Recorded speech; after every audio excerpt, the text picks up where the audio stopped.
ভাই আমি সত্যি কথা যখন জানলাম এই টিমের ক্যাপ্টেন স্যারও ছিল, বাবু স্যার ছিল, আমরা একটা মিটিং করেছিলাম সব প্লেয়াররা মিলে যে আমাদের এই কালচারটাই আসলে চেঞ্জ করা উচিত। যে আমরা এই টিমে আসলাম, হয়তো আমি অনেকদিন ন্যাশনাল টিমের বাইরে বা আরেকজন ন্যাশনাল টিমের বাইরে আসছি পার্সোনাল কোনো লক্ষ্য নিয়ে, বাট বাংলাদেশের জার্সি বা ক্রিকেট আপনি যেখানে খেলেন না কেন, আমি ফিল করি অবভিয়াসলি এটা টিম গেম, এখানে আপনার পার্সোনাল কোনো লক্ষ্য থাকতে পারে না। তো এটা নিয়ে আমরা কথা বলেছি যাতে আমরা মাঠে যারাই খেলি সবাই যাতে ওই কে বাইরে আসি বা কে ন্যাশনাল টিমে ব্যাক করবো এগুলো চিন্তা না করে টিম যেহেতু বাংলাদেশ টিমের হয়ে আমরা রিপ্রেজেন্ট করতেছি, আমরা যাতে জেতার জন্য খেলি এবং টিমের যেটা দরকার হবে ওই কাজটা যাতে করতে পারি। তো আমার কাছে মনে হয় যে আমাদের ড্রেসিং রুমে আসলে পার্সোনাল কোনো পারফরমেন্স নিয়ে কোনো সময় কথা হচ্ছিল না, কারণ এই কালচারটাই আমরা চেঞ্জ করতে চাই।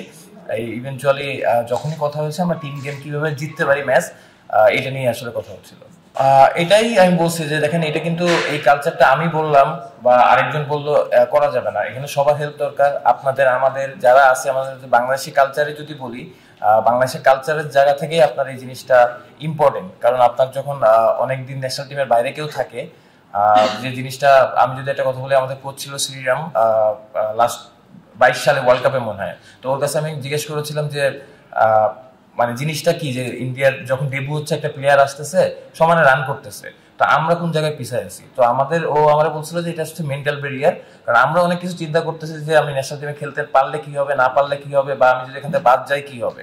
আর ওরা চিন্তা করতেছে, ওরা আইপিএল বলেন বা ওরা ওইভাবে যেভাবে চলে আসতেছে, ওদের যে স্ট্রাকচার আছে, রঞ্জি খেলতেছে বা যেসব টুর্নামেন্ট খেলতেছে, ওদের কিন্তু আসলে এগুলো ফিউচার নিয়ে বা কি হচ্ছে সামনে এগুলো নিয়ে চিন্তা করার সময় নাই।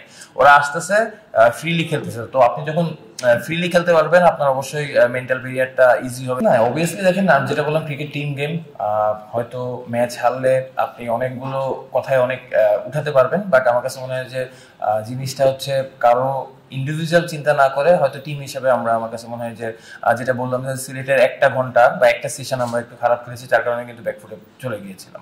মেন্টাল ব্যারিয়ার একটা, অবভিয়াসলি আমার কাছে মনে হয় যে ওই মেন্টাল ব্যারিয়ারটা আমাদের পার করতে হবে ইভেনচুয়ালি। যেটা আমি বললাম যে আমাদের কালচারাল দিক থেকে আমাদের টিম নিয়ে আসলে আরো অনেক বেশি চিন্তা করতে হবে এবং টিমের জন্য কোনটা বেনিফিট হবে ওইটা নিয়ে চিন্তা করা উচিত বেশি। প্ল্যানিং আসলে টু বি অনেস্ট আমি এই টিম নিয়ে অনেকদিন ব্যস্ত ছিলাম। লাস্ট 20 days ওডিআই সিরিজ ছিল, 4 ডে ছিল। তো এইখান থেকে আসলে এখন যাওয়ার পর হয়তো ওইটা নিয়ে প্ল্যানিং হবে। অলরেডি আমি যেটা জানি যে শিডিউল দিয়ে দিয়েছে 10 তারিখ থেকে মনে হয় ফার্স্ট খেলার। ওইটা আসলে ওইভাবে এখনো আমার সাথে আলোচনা ওইভাবে ডিপলি হয়নি, বাট আমার কাছে এখানটা যাওয়ার পর হয়তো প্ল্যানিংটা করা যাবে। কাগজে কলম দিয়ে আসলে ক্রিকেট হয় না। কাগজে কলম থেকে আমার কাছে মনে হয় যে মাঠের এক্সপিরিয়েন্সটা এবং মাঠে আমরা কীভাবে রিয়াক্ট করতেছি এটা ইম্পর্টেন্ট। অবভিয়াসলি নিউজিল্যান্ড ভালো টিম, ওদেরও ইন্টারন্যাশনাল অনেকগুলো প্লেয়ার আছে, বাট টু বি অনেস্ট যদি বলি, আমরা ওডিআই সিরিজটা ভালো খেলেছি। মিরপুরের যে ম্যাচটা ছিল অবভিয়াসলি আমরা জেতার জন্য মাঠে নেমেছি।